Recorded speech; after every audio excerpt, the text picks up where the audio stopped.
Life's a whirlwind, isn't it? Every day you're bombarded, someone's careless comment stings, a plan falls apart, or the weight of expectations threatens to crush your spirit. Most folks let these moments define them, letting their emotions spiral, their hearts race, their peace slip away. But you're different. You're here because you feel that spark, that hunger to rise above, to live with a strength that doesn't just endure, but thrives. This is about emotional alchemy, turning the raw, messy feelings of life into something powerful, something unbreakable. The secret lies in cognitive reframing, a psychological tool that lets you rewrite the story of any moment.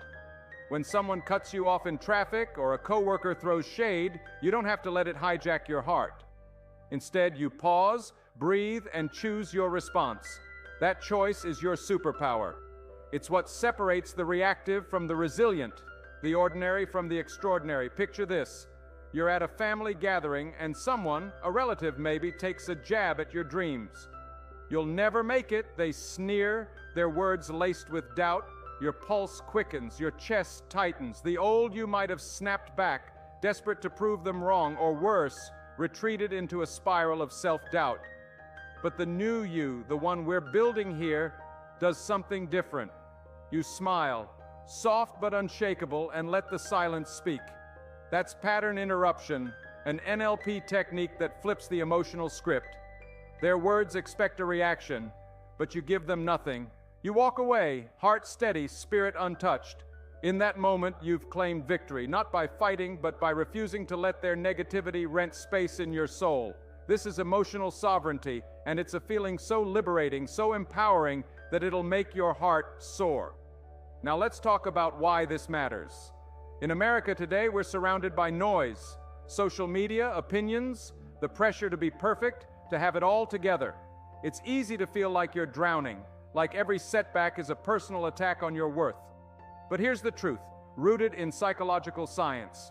Your power doesn't come from controlling the world, it comes from controlling you. The greats, think Lincoln, Edison, or even modern icons like Oprah, didn't rise because life was kind to them. They faced rejection, failure, heartbreak, yet they stood tall, their hearts anchored in a vision bigger than the noise. They mastered selective attention, choosing to focus on what fueled their purpose, not what drained their spirit. You can do the same. Every time life throws a punch, you get to decide, do I let this shake me or do I rise, heart open, ready to keep moving?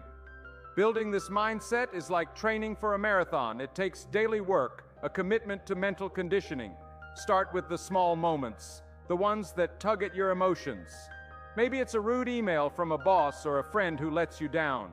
Instead of letting your heart race with frustration, practice metacognition. Step back and observe your thoughts. Ask yourself, does this really matter in the grand scheme of my life?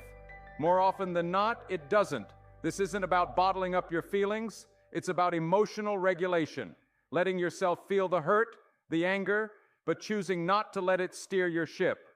Imagine the freedom of knowing that no one, not a critic, not a failure, can take your peace unless you hand it over. That's a feeling worth fighting for, a fire worth stoking. Visualization is your next tool, and it's a game changer.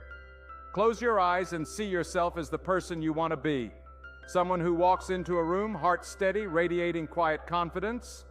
Picture yourself facing a crisis, a missed deadline, a public slight, and you're unshaken, your spirit glowing with resilience. This is guided imagery, a cornerstone of NLP that rewires your subconscious. The more you see this version of yourself, the more your brain believes it's real. You're not just imagining, you're programming your mind to embody this strength. And when the world sees you move with that calm, that unshakable presence, they'll feel it too, a magnetic pull that makes them wonder, how do they do it?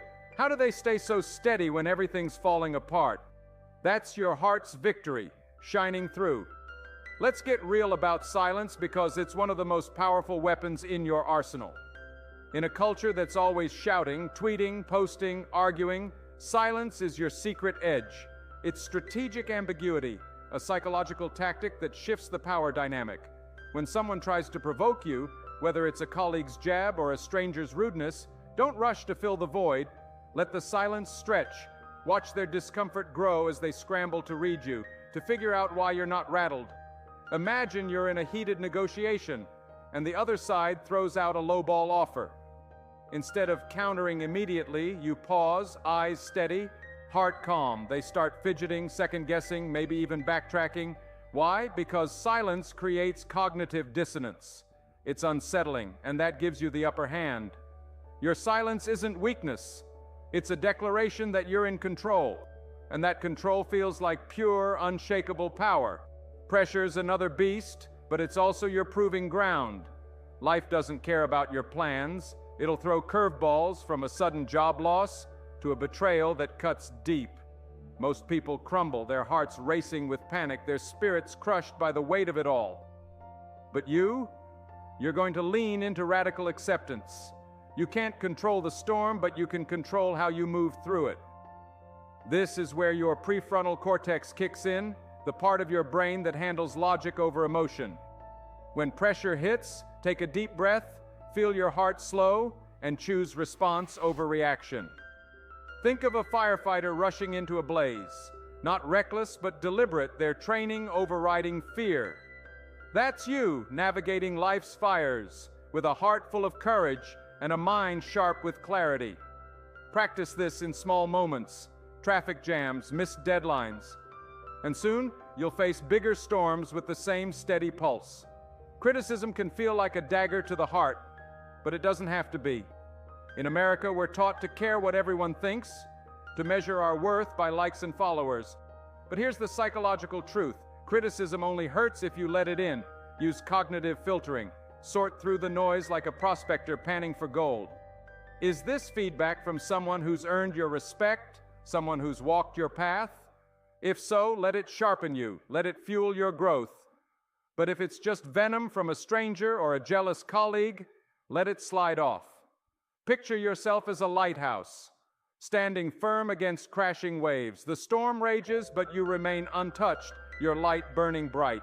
That's self-efficacy, the belief that your worth comes from within, not from the fleeting opinions of others. When you master this, criticism becomes a tool, not a weapon, and your heart stays whole.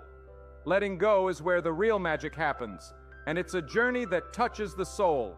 We cling so tightly to outcomes, to people, to how we think life should be, and when it doesn't align, our hearts ache. But what if you could release that grip, not out of defeat, but out of strength? This is psychological flexibility, the ability to flow like a river around life's obstacles. When a dream job slips away or a loved one walks out, it hurts. God, it hurts. But you don't have to let it break you. Pause and ask, can I control this? If the answer's no, let it go. Redirect your heart's energy to what you can shape. Your actions, your growth, your next step. Imagine the weight lifting, the freedom of knowing your peace doesn't depend on the world's whims. That's not just resilience. It's liberation, a lightness in your spirit that carries you forward. And then there's the art of moving in silence, a strategy so powerful it'll make your heart race with possibility. In a world where everyone's broadcasting their every move, you're going to be the enigma, the one who works quietly and lets success shout. This is intrinsic motivation, driven by your own fire, not the need for applause. Keep your dreams close, your progress closer. Don't tell the world your plans, show them your results. Think of the legends, Ford building his empire, Rosa Parks quietly changing history. They didn't need to proclaim their greatness, their actions did it for them. When you move in silence, you create a mystique, a power that draws people in. They'll wonder, how do they stay so calm, so focused? And your heart will know, because you've chosen purpose over noise, mastery over validation. This journey isn't about becoming cold or distant. It's about igniting a fire within you that burns so brightly nothing can dim it. Every day, train your mind like a warrior. Pause before you react. Visualize your strength. Let go of what you can't control. Feel the emotions, but don't let them own you. Move through life with a heart full of passion and a mind sharp with discipline. The world will throw its worst at you, heartbreak, failure, doubt, but you'll stand tall, your spirit unbroken, your presence commanding. People will look at you and feel it, that quiet, unshakable power that says, I am my own master. And in that moment, you'll know you've done it. You've mastered the art of acting as if nothing bothers you, Not because you don't feel, but because your heart and mind are too strong to be swayed. That's not just living, my friend, that's thriving, with a fire that lights up the world.